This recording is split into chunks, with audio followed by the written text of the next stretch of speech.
Kids, morning, it's already 5 AM. Signal number 2 na ako niya sa Goa. Bagyong Pipito. Dapat malong run kita, kaya lang nag-oran na. Siguro 10K na lang yata. Depende, hilunod ako magdiretso ang oran. Malong run manggirata. Mos.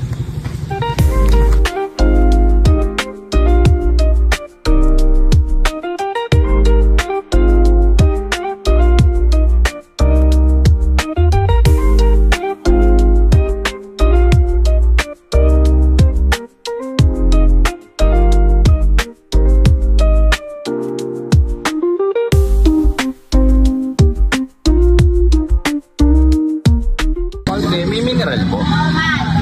So, may adjust lang.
Time check is 8:06 AM. So, kadakol mga stops. Makasarap at mga bilistado. Nakaurol eh. Expect ko mauran din yan. Pero, yun pa ang panahon. Partido area. Signal number 2 na. So, nakulon. Mga nag-evacuate. Ang iba, nagpaparakal yung mga materyales, mga hardware na puro asphalt para sa preparation sa maabot na bagyong Pipito. Baka maka 22K pa kita. Let's go. 2 kilometers more.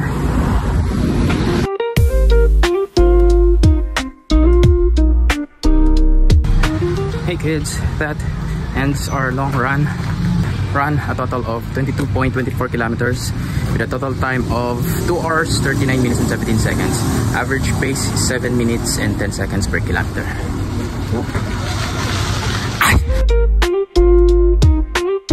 Bagyo. Sabi ko kasi magdala ng cellphone. Tapos may pick-up ko na tumastagas. Sige na talaga. Sa ano, dito mo lang? Kung nagkasta. Ikaw ko talaga. Ikaw ko masakas man. Dito ko nagkamamangan. Kala ko bagyong Pipito ang maabot. Nanalasan na tulos bagyong Ariana.